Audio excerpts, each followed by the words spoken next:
aqui, mais um vídeo. Esse vídeo a gente vai responder algumas perguntas ditas pelos nossos colegas, certo? A primeira pergunta aqui foi uma pergunta feita pelo João. João fez a seguinte pergunta: por que se alimentar de 3 em 3 horas? Isso é uma coisa que, se procurar alguns livros, a gente não vai encontrar, certo? Na questão de se alimentar de 3 em 3 horas, todos nós temos um metabolismo diferente. Temos velocidade de digestão diferente, temos rotina diária diferente. Gente, o que a gente tem que aprender é que quanto mais alimento eu como, menor vai ser a velocidade de esvaziamento gástrico. Se eu almoçar, provavelmente daqui 2 ou 3 horas, dependendo da quantidade de almoço, eu não tenho fome. Se eu comer uma bolacha, tipo essas pequenas, tipo Clube Social, Class Club, um suco, provavelmente daqui 2 horas eu terei fome. Então, por que eu deveria me alimentar de 3 em 3 horas? Na verdade, isso depende da quantidade de alimento ingerido, depende da hora de treino, depende da velocidade de digestão de cada um e depende do alimento. Se eu for comer uma carne de porco, provavelmente a carne de porco vai ter uma digestão muito superior a um carboidrato de digestão lenta. Digestão rápida, desculpa. Então, na verdade, a resposta depende do que comeu, depende da quantidade do que comeu, depende da hora de treino. Então, gente, são muitas variáveis que devem fazer isso.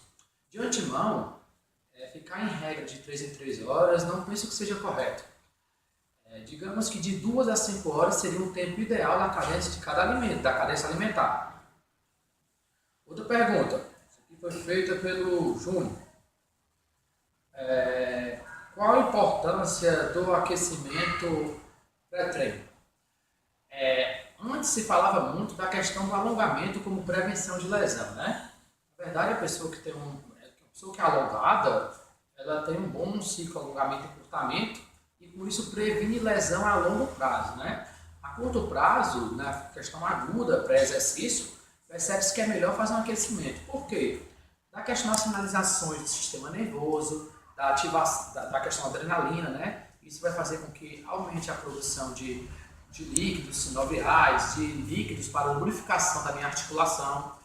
E o aumento da temperatura corporal, o aumento do aquecimento articular faz com que o meu corpo se prepare melhor para esse exercício. Então, como eu faço para aquecer? A gente teria 2 formas de aquecimento: o aquecimento geral e o aquecimento específico.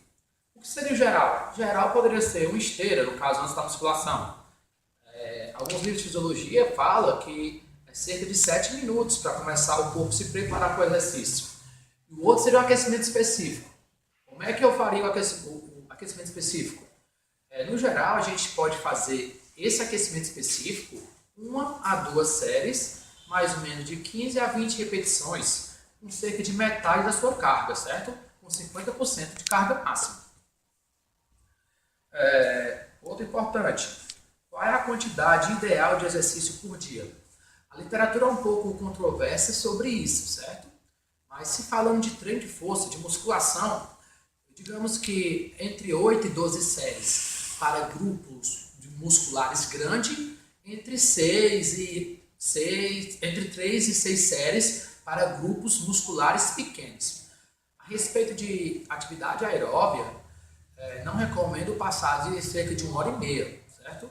Visto que vai aumentar a quantidade de radicais livres e também de mudanças no pH sanguíneo e mudanças metabólicas. Na verdade, até mesmo a musculação, passando de 1h30, pode haver até prejuízos a níveis metabólicos. Outra pergunta: elíptico, bicicleta ou esteira? Na verdade, a resposta depende.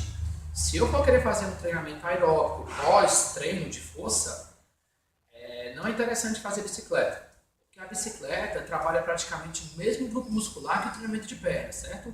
Então fica um treino muito concorrente. Então, se eu fizer um treinamento de perna, o ideal seria fazer uma esteira. E bicicleta? Bicicleta também é uma boa atividade, certo? Mas em contextos gerais, o mais interessante seria mesmo fazer a esteira, certo? De preferência de braços soltos, visto que com o braço preso a esteira gera um pouco de desconforto da questão postural e alguns trabalhos mostram que quando a gente segura na esteira há uma redução de gasto calórico, certo? Outra pergunta aqui feita pelo Samuel. A questão por que o peso oscila tanto? Na verdade, os nossos conteúdos, o nosso corpo é feito de água, né? Como todos nós sabemos. E a gente tem uma molécula chamada de glicogênio, que está dentro do músculo esquelético e dentro do fígado. Cada grama de glicogênio carrega cerca de 3 gramas de água. Então, se eu perder 200 gramas de glicogênio, se essas 200 gramas carregou 300 gramas de água, eu perdi aí mais ou menos meio quilo, 600 gramas, certo? Então, e se eu desidratar, eu também perdi o peso muito rápido. Lembrando que para perder peso, massa estrutural, tanto o tecido muscular quanto o tecido adiposo, gordura, é algo um pouco complexo, certo? Então, quando essas oscilações rapidamente de peso se dá pela desidratação, se dá pelas baixas de estoque de glicogênio ou pela questão do aumento de alimento que você teve na refeição. Por isso que não é interessante fazer pesagem todo dia.